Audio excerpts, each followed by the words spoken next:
Welcome to Film Dispute. My name is Kevin, And I'm Nate. and we are going to be talking about film. We are a couple of film students. Yeah, we've been I don't know, we've met each other in high school, so we've been doing a lot of filming together and Great high school buddies, but the great thing about it is that we have different tastes. Exactly. We have two completely different tastes in film, like really different. Hence Film Dispute. That's why it's going to be so good, you know? Exactly. We're obviously going to have a new topic every week. This week we kind of wanted to usher you guys in, kind of slowly let you guys know what we're into. So we're going to give you our top 10 movies. Exactly. All right. All right, you want to start it off for us? Yeah, I mean, sure, we can start it off. So I guess at my number 10 spot, it would be Shaun of the Dead. Shaun of the Dead. Shaun of the Dead, yeah. This movie is actually is personal to me because, well, one, it's a great movie. It's an amazing movie. Edgar Wright is an amazing director, and he's become like one of the best directors of our time right now. It's turning into a craftsman. Exactly. And I love this movie because, well, it was really the first movie. I watched it when I was 10 years old, and it was the first movie that really made me start liking film in the first place, maybe start like researching like different actors. Like I thought Simon Pegg, the character, the actor who plays Shaun, was just like such like relatable.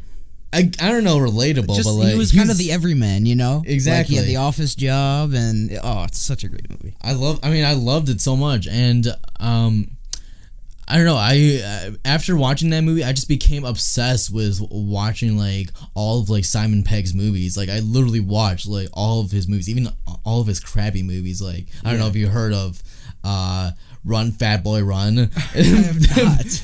That movie is awful, but I still loved it because I love Simon Pegg. Yeah, and you say you've been doing this, or you've been watching the film since you were a kid. I saw it only about a week ago, and I thought it was great still. So it was like the movie, everything molds so well together, and they don't. It's the greatest comedy because they don't play it for the jokes. It's just. I don't know. It's just the humor's so dry, and it's so It comes together so well at the end that you just can't help but love it. Everything ties in. Exactly. All right, so you want to move it over? Yeah, next up is gonna be my number 9 pick. It's gonna be Raging Bull. Raging Bull. It's probably my favorite Martin Scorsese movie, which some people might disagree with. A lot of people. I know you like. What's your favorite Scorsese? We'll film? talk about it later. Okay. I'll tell you. All right. Okay. Yeah, a lot of people might disagree that it's my number 9 pick. I mean, people would say, why isn't your Martin Scorsese pick like a number 2 or something, or number 1? And I'm just like, I mean, I love his movies. Like Wolf of Wall Street is probably it's my great. second out of my second favorite Scorsese. Oh, him and film. Leonardo DiCaprio are magic together. Exactly. But yeah, I mean, I love Raging Bull just because I just love the grittiness of it. I love I'm not going to spoil too much, but you have 2 boxing movies on this list here, on this top 10. Is there any? Do you like boxing? Is that a part of it? Or? Actually, like I don't watch boxing at all. Is it the sport aspect though? Is it anything like that? The competition? I think it's just like the characters in the movie, in both movies. It's just like in this movie specifically, it shows a guy rising to the top and then eventually just falling down because of his ego and his family life and all and whatnot. So, and it's definitely about the fighting. In Rocky, it's not quite about being inside the ring. You watch the fight, but it's actually a quick fight, and you don't even see part of the end of it. So, this is really a truer boxing film than even Rocky. Yeah, and for you guys know, Rocky is on my list. Rocky is on his list. We're not going to tell you the location, but it's coming up. Exactly. We're going to talk about that one. But I don't know. I love Raging Bull. I love Robert De Niro I think a lot of people will say that his best performance, like Taxi Driver or Goodfellas, but I think personally his character in this movie is my favorite. And Joe Pesci is amazing as well. Oh yeah, that duo is so great. Mm-hmm. But yeah, I love Raging Bull. So absolutely. All right. I'll go into my number 8 pick now, and it is called The Piano Teacher. One I have yet to see, so go on. Yeah, Go exactly. Yeah, it's a foreign film. It's a French movie actually. It's directed by Mikhail Haneke, and it's basically 50 Shades of Grey, but a lot better. Go ahead, go on. Exactly. Like, it's a very, very messed up movie. It is very screwed up, but like, it is very. It's There are a couple of messed up movies on this list. Go ahead. okay. Sorry. I mean, that's what we're getting to. well, I like a lot of dark movies. I love really gritty, really dark, really disturbing movies. And The Piano Teacher is kind of like one of those movies that Get you thinking. Well, it starts out like really nice, and like you wouldn't think of it going the route it goes into throughout the movie, because You can spoil it for the listeners. It's okay. Maybe we'll talk. Oh, is it a big twist? Oh, okay. Well, I mean, there's like there's Yeah, we'll talk about it one of these days. Here. basically it's about this piano teacher who teaches these people certain students how to play piano, but then you start to realize that this teacher has a few fetishes, and when she meets this one guy, she starts to get sort of a romantic feeling towards him, and I don't know, she starts to have all these fantasies towards him, and it's really interesting. Good. So that's really all I'll say about that movie. So that's your bottom 3. That's your 8, 9, 10. We're gonna jump into mine right now. Top 10 at number 10. Quentin Tarantino's Reservoir Dogs. Opening film for Quentin Tarantino. It's amazing what he put together with a film. You got 5 guys. Mm-hmm. It's a mob heist. But you don't see the heist. It's very interesting. I love it. I love it. It's probably my second favorite Tarantino movie. Pulp Fiction being above that, because I love Pulp Fiction. It's just one of those concepts that is so simple, but he just did it so right, and the music's perfect, and everything. I wouldn't change a thing about it. Really? I mean, I don't know. I can't really think of anything either that I would change, honestly. Yeah.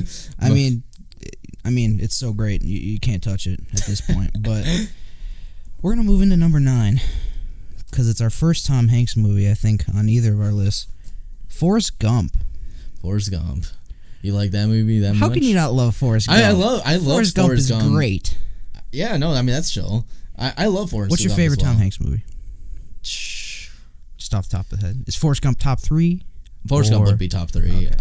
I love Forrest Gump. I love Castaway. Saving Private Ryan's a good one. Yeah. Saving Private Ryan's pretty good too. I mean, Tom Hanks. It's Tom Hanks. He doesn't put out a bad performance, and I just thought, playing a character in the condition of Forrest Gump, very tough, and few actors can pull it off. And I think with the amount of history, I'm a history buff. The amount of history that they poured into this film, and they did some CGI stuff with trying to shake JFK's hand and get that perfect. It's lot went into that film. Mm-hmm.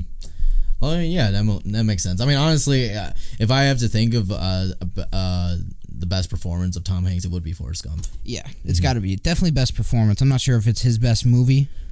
We're probably going to get to a better one, but you can't fault Forrest Gump at all. I can't think of anything else. I really can't. Speaking of Tom Hanks, moving on to my number 8, Saving Private Ryan. Oh, okay. So good. Wow, As a kid, I was always a war buff, and that's what got me into history. It kind of shoehorned me into the history buff in high school. And Saving Private Ryan, it's one of the greatest. I'm not even sure if I'd call it an action film, although it is full of action. It's just, it's a heart-wrenching story. And to start off with the old man at the beginning, it tears my heart out every time. Does. I guess. I don't know. I'll be honest. At the end, he's like, have I done enough? Was it worth it? I was when I was younger, honestly, So sad. when I was younger, and at the end of that movie where you see what's his face, Matt Damon go back. Yeah, Matt Damon go back to being like his older self, and seeing him cry. When I was like 7 years old, I started crying. But it's bad. But if I few movies make me cry. Yeah, no. Saving Private Ryan is a great movie. Oh, it's so I mean, it's pretty much the movie. The attention to realism.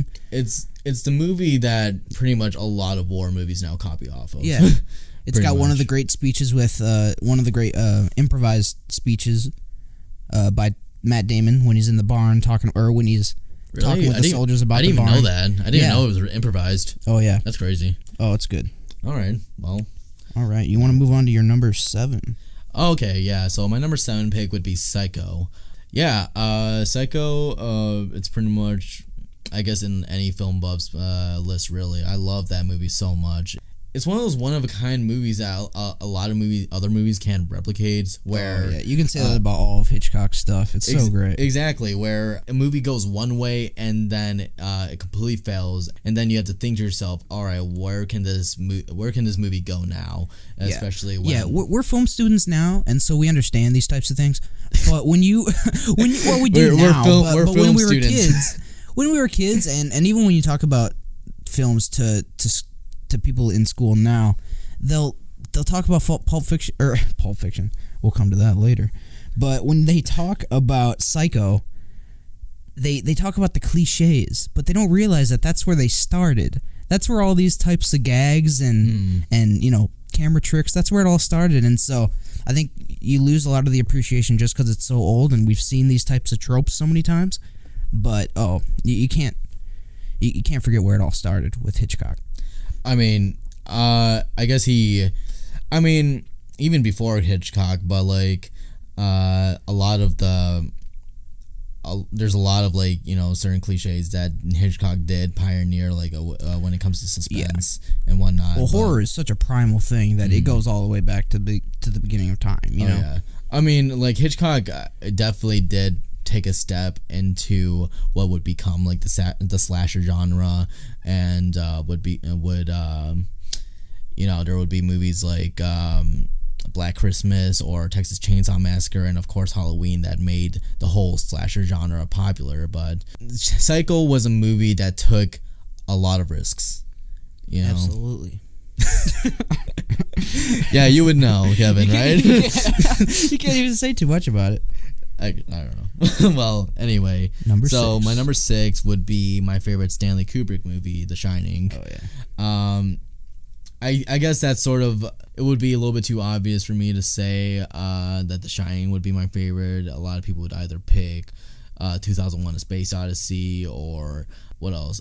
Full Metal Jacket. Yeah. Maybe on some people's lists. Yeah. But The Shining. There is what I love so much about that movie is, one, Jack Nicholson's performance, because he's amazing in that movie, and whenever I watch that movie, there is not one bad shot in that movie. The cinematography is perfect. It's nothing like, it's just so crazy how throughout the entire movie I'm just never bored by just looking at it, because it is just a visual masterpiece. There's just so many camera tricks that they use in that movie that are Kubrick, he shoots his films to perfection. I don't know if you know this, but you know the scene where he's, I forget who I think he might even be the owner. Who's the black guy in the film? I know. What's his name? I know. I can't remember what he does or what his name is, but the scene between him and the kid. It's Scatman. His name is Scatman Crothers or whatever. Yeah, Scatman Crothers. And then what's the kid's name again? We should know this. Yeah, we should know this. We're film students. Into our research. Oh God. Yeah, we're film students. We're film students. We're supposed to know all this, guys. Know all. His name is Danny Lloyd. Danny Lloyd. Okay, so the scene between them two, he did 127 takes between that dialogue. Like I feel like that's not true. No, it is. The actors broke down, and the kid just kept doing it over and over again. Didn't care. Yeah, I know that you're talking about you're talking about the stair scene, right? Like when they're across the table talking. Oh, that dialogue piece. Oh, okay. When he's asking like what the ghost, like, do you hear Tony right now? When he's doing that. Yeah.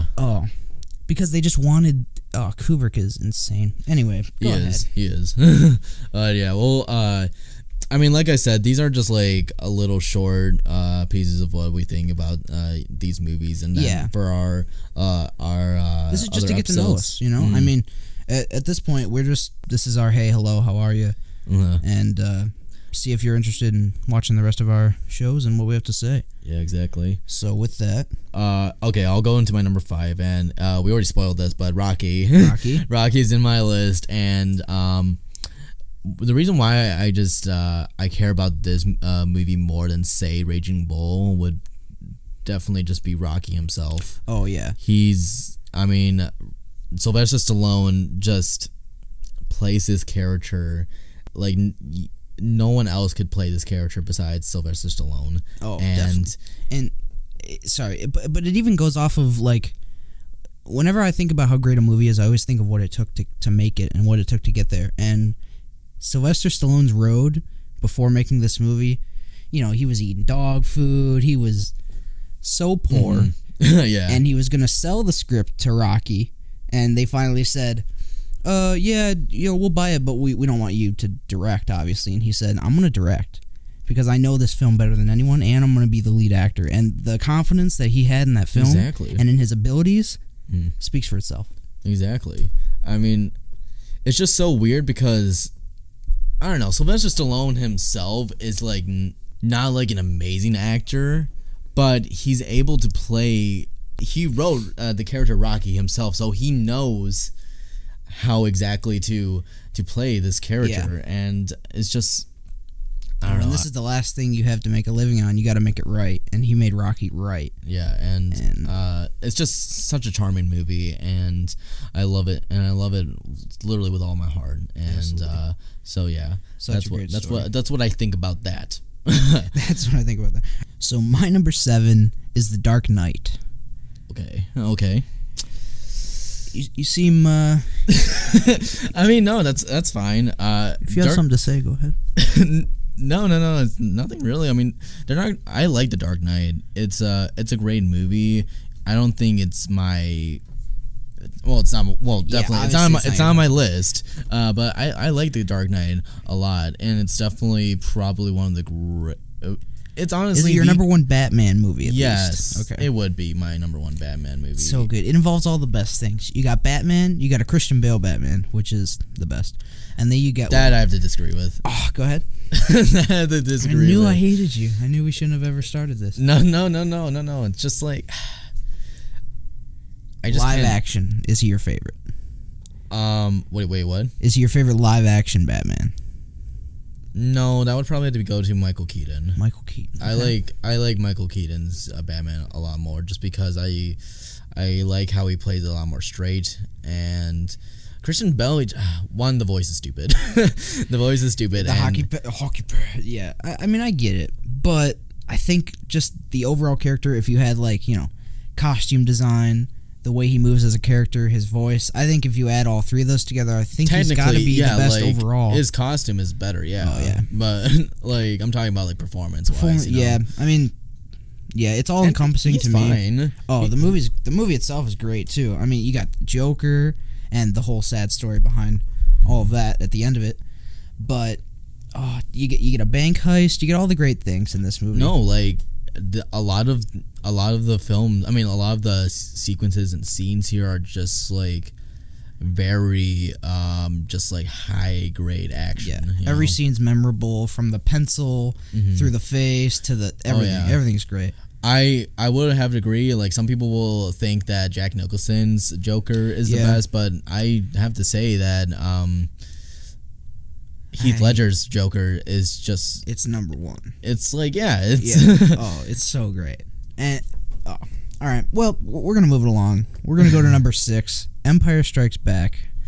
I know you're not the biggest Star Wars fan, but I grew up on Star Wars, like most young good Americans. I grew up with Star Wars, too. It's just like, as I've grown up, I just... You know, it's all the nostalgia factor for me, you know. You know, I as I grown up, I just sort of just grew out of like thinking that Star Wars is like a masterpiece and everything. Technically, it's amazing, sure, but like as far as like story goes and like the characters, they're iconic. It's just like I don't know, they're just not that interesting, and the whole lore to me is just uninteresting. And either I'm uninterested in it, or I'm just like I haven't, just gotten into it. Yeah, I get that, but it's just like, for me, like, even my dad was a big fan, and he saw it like 4 times in theaters when he was 12. Same with my dad. So it kind of runs deep like that, and it's so great. All the characters, and I think it's the best. It's definitely the best Star Wars movie out of all. Well, what do we have? 10 of them at this point. Like 12 or something. I don't know. It's crazy. I mean, like, if I have to be honest, like, if I had to compare A New Hope to like The Force Awakens, I'd have to say The Force Awakens is better, because I know you should. That's okay, my head hitting the desk as I just because it's the same story, but I felt like the story was executed better in The Force Awakens than A New Hope. That's just my opinion. What? Okay. That's just my opinion. I think Rey as a character is better than. Okay. We'll just move on. No, I'm kidding. It's film dispute. That's what we do here. Right. All right. We're gonna move away from Star Wars because someone doesn't like it in this room. So we're gonna move over to something you might like a little bit better. I have a feeling. Number 5, The Godfather Part 2. Right. I love The Godfather. It's not on my list, but honestly, Robert De Niro. Mm-hmm. I'm curious to see whether I was really thinking about putting The Godfather on my list because I really love both movies. I love Godfather and Godfather Part 2. I'm curious which one is your favorite, if you had to pick one. Dude, it's so hard. It's so hard. I'd say, like, The Godfather is just so much more iconic, and I love Marlon Brando. I totally agree that it's more iconic, but I love the interweaving storyline that Godfather 2 brings to us with the Robert De Niro storyline, and even him as a kid we get a little bit. Right. I love it all. Yeah, no. I mean, yeah, Godfather Part 2 is just, for lack of a better word, it's more of an epic. Yeah, and there's nothing better than a mean Al Pacino. Nothing better. Scarface. Oh, he brought it out. Exactly. Whether it's Heat, Godfather, Scarface, he doesn't care. He's gonna bust a blood vessel in his forehead. Either way. I think, The Godfather 2 has more twists, definitely, than the first movie, and it's more dark than the first Godfather. Yeah, definitely, it's more dark. So probably I would lean more towards The Godfather Part 2, just because of the twist that it has, the really screwed up twist, all the betrayals that happens throughout the movie that just makes Al Pacino just want to. It's what it is for me. I think the difference between Godfather 1 and 2 is that it's a mean Al Pacino versus a nicer Al Pacino. He's not quite the Don at that point, Right. And so I think that's definitely what sets it off to be the higher movie, in my opinion. Mm-hmm. Yeah, I totally agree with The Godfather 2 being at number 5 for you. So you want to start off with number? Yeah, so now we're gonna go into my top 4. And my top 4, my number 4 will be 4, 3, and 2. Yes, my 4 will be One Flew Over the Cuckoo's Nest. So I have 2 Jack Nicholson movies here, The Shining and One Flew Over the Cuckoo's Nest. There's One Flew Over the Cuckoo's Nest. that just rolls right off the tongue. Yeah. One Flew, my favorite Jack Nicholson performance. When I think about this movie, I just think about all of the characters that are in the movie. All of the performances are amazing, especially Jack Nicholson, and just definitely one of the funniest movies I've ever seen. But at the same time, it's just like you just feel bad for a lot of these characters, because these are characters that live in in this insane asylum that.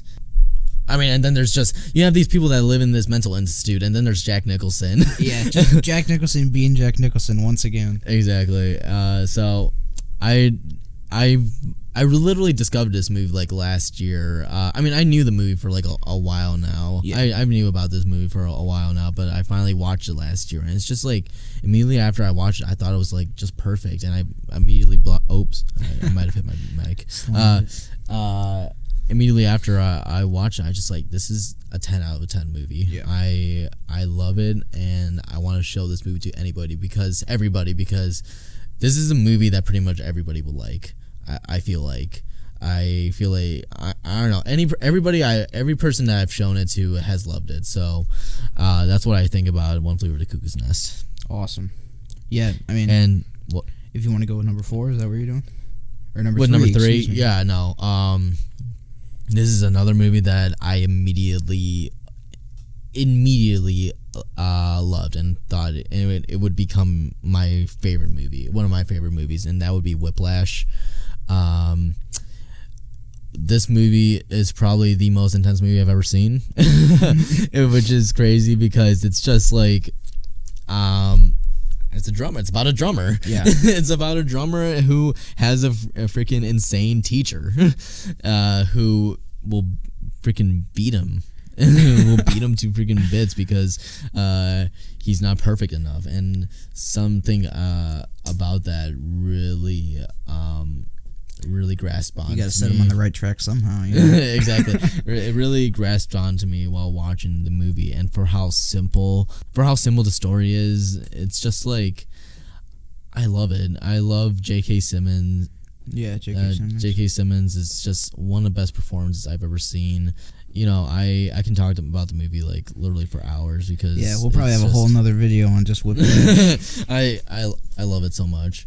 It's just such an intense movie, and literally when I watched the movie, it was on Christmas Eve, and I went to see it with my dad and my sister, and it was like at midnight, so I was drinking like Mountain Dew and eating popcorn, and I was probably like super jacked out on like Mountain Dew or something, because when I first watched the movie, literally I started shaking and my heart was beating, like I felt like my heart was literally pounding. It's awesome Throughout the entire movie, but that could have been the Mountain Dew, but Yeah. I don't know. It's the magic of filmmaking right there. That's what it Exactly. is. When a movie makes you feel, with the kind of movies that I like, when it makes you feel a certain like intensity or like disgust, or it feels something that you just don't when feel at something you're first. watching can change the way you feel inside is Exactly. very powerful.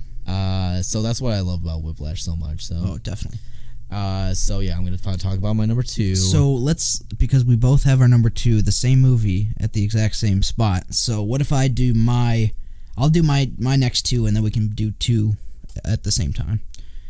So my number 4 is No Country for Old Men. Coen Brothers, Javier Bardem, one of the best villains in this movie of all time.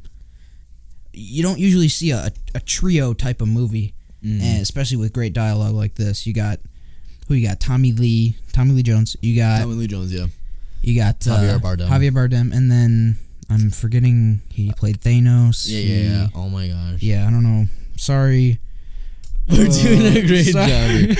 All right, we're gonna look it up. Josh Brolin. Josh Okay. Brolin.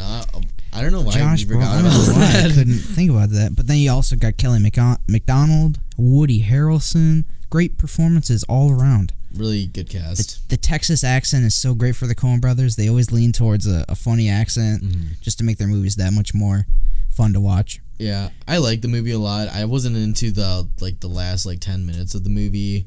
I felt like it was a little bit rushed, but also I probably wouldn't call It almost made it a little more realistic to me, just because not every story wraps up with a bow. You know, sometimes it just ends when it ends. You know? No! I love the last monologue on Tommy Lee Jones. That last about scene his is dreams. amazing. Yeah, he talks to his wife over coffee about his dreams. That's so good. Yeah, no, that last scene is perfect. The way The foreshadowing. it was just and everything is so good. fitting for the movie. My favorite Coen Brothers movie would it wouldn't be No Country for Old Men. I like Inside Llewyn Davis a lot. I think that I don't know if that one would be my favorite, but I think I like it more than No Country for Old Men. Where does Big Lebowski fill on that list? Is it? I love it a lot. I think it's Yeah. a great movie, but I feel like as the movie goes on, it starts to drag on a little. But I think like the way the movie starts, it's amazing. I love the movie so much. I love it's a hilarious movie. But it's not one of my favorites, but I do like it a lot. Yeah, they seem to like big briefcases of money, those Coen brothers. You see it both in Big Lebowski, and you see it here again in No Country for Old Men. And just everything. I love the crime genre, and you'll see that in my top 3 here. But these 2, 3, and 4 are really crime films, just because there's an extra little flare of heat when you've got money involved, and it's good. It's good. All right, we're gonna move on to my number 3, which is Goodfellas. We've talked about Robert De Niro at length, but what else can you say about Goodfellas? It's Scorsese. I think it's my favorite. It's his Scorsese film, because the crime aspect. I love that, and you get that with Quentin Tarantino a lot. It's a movie that you can watch, that you can pretty much watch. Like at any time. There's a lot of Martin Scorsese movies like that. Like I can watch Wolf of Wall Street like anytime. Yeah. Raging Bull anytime. A bunch of his movies, but like and the Goodfellas, you got the rise and fall. You've got I think the first song played in the film is Rags to Riches, and you're really going to see that. You're going to see him go from rags to riches back to rags, and you're going to see his whole life play out. And right, yeah. It's crazy. All right, but Pulp Fiction is our number 2 for both of us. You want to kick us off with that? Yeah, well, yeah, this used to be my number 1 like movie ever. Even like when I first watched it, I was not into it when I first watched it. I just like, it took me like 3 watches to really appreciate it and appreciate the dialogue, the characters, all that stuff. Non-linear storytelling. Yeah, I mean, when I first watched it, before watching it, I did not know like really anything going into it. I didn't know about the non-linear storytelling and all that stuff, so I was so confused watching it again. So definitely after watching it the first time, I was curious to watch it again and see all the different. See like if anything new comes out of watching it again, and it definitely did. Honestly, it demands multiple viewings. If you're one of those people who've only seen it one time, you're gonna catch so much weird dialogue that's just like, what? Every piece of dialogue is so great, and the set design. I love the time it's in. I love everything about this movie. Right? Yeah, and that's one of the greatest things about this movie is just how rewatchable it is, and how many you can catch so many new and different things out of it. Between Reservoir Dogs and Pulp Fiction, Tarantino was a star from the beginning, and it was obvious. Yeah, no, he took a lot of influences from different directors and just made it into his own thing, and I think for that he should be commended for that. Oh, absolutely. And just the suspense with that, I have to talk about it. The suspense with the when she's got the marker on her heart, seriously, like, and you gotta punch through the breastplate. It's the perfect combination of comedy and drama and suspense. No, whenever I watch that scene and see her and to see him, actually put the needle into her freaking breast. Yeah, the drop falls off the needle as the focus. Oh, it's so good. All right, so that was so intense. Only thing that's left now is our first picks. Do you want to go first? I will default. Do you want to go first? I will default to you, good sir. Okay. All right, I'll go first. Number 1. All right. My number 1 pick would be There Will Be Blood. This is another movie that took me a few watches to really appreciate how perfect this movie is. Daniel Day-Lewis as Daniel Plainview is the greatest performance I have seen in a movie ever. I love his performance in this movie so much. It's amazing. I've watched it so many times now. So one of the greatest of all time. I'm surprised it's not in my top 10. It's every time I watch it, there's something new. There's something even more heartbreaking than the last in that film. I mean, I think what I've realized, what I like in a movie is just like the same thing with Whiplash and the same thing with this. It's just seeing two different people, two different characters mesh because Daniel and Paul Dano, seeing those two argue and just like clash together, and then that final scene with his son and Daniel, everything comes together just because all the tensions between these two people come out right onto the table, and truth comes out, and when the truth comes out, it's usually a good thing and a bad thing for one of the people in the party. So, yeah, I love it. It's there will my be favorite. blood. It's, I don't know. I mean, with these four movies, it was really difficult for me to place each of these movies, because honestly, I love all these movies. They're all so close. Yeah, I love all these movies like equally, really, especially my four. But if I had to pick like my favorite movie ever, it would be There Will Be Blood. It's just like, I love everything about it. Yeah, when you're talking about your favorite movie, you can't help but get nostalgia wrapped up in there. So my number one is Jaws, one of my father's favorite films. What can you say? Listen, I know you're gonna have some gripes with it. The shark looks awful, but The shark looks great, and I think he looks great. It looks great, but He looks better than the characters. He looks better than any other shark in other shark movies. Yeah, definitely. But Goodfellas, we talked about, with No Country for Old Men, we talked about the trio, and I don't think there's a better trio in film than Shaw, Quint, and the sheriff. Everything just comes together, and it's a risky film. The behind the scenes is crazy. There's all kinds of stuff. You got to watch the documentary if you haven't seen it. Oh yeah, no, it was the production of the movie was a total catastrophe. Yeah, they almost weren't even going to star because of a writer's strike, and we've all heard the shark isn't working, and and for one of Spielberg, I think he was 25 when he made that film. He? That's crazy. So that's it. It shows the technique and the skill that he had at such a young age, and I think it's why Spielberg is. I think it's written in stone at this point that Jaws is what really set him off to be the best director ever. Yeah, I mean, now he sucks, but yeah, dude, I was looking at the IMDb. There's like his last 6 movies were not very good. He needs to figure something out, because I don't know what he was doing. Have you seen Ready Player One? no, I didn't even bother. Yeah, I didn't even bother because it should have saved the $12. I mean, You would have liked it because there's a Shining scene. The Shining. I hear that. Yeah, I heard about that scene. Yeah. I hear it's like cool to watch and everything. Not worth but $12. like, yeah, it's not worth. You paid $12 for that movie. Yeah, no, Oh, it was a that's great. problem. It's yeah, no. I mean, the last Spielberg movie that I watched was what's it called? Spy something.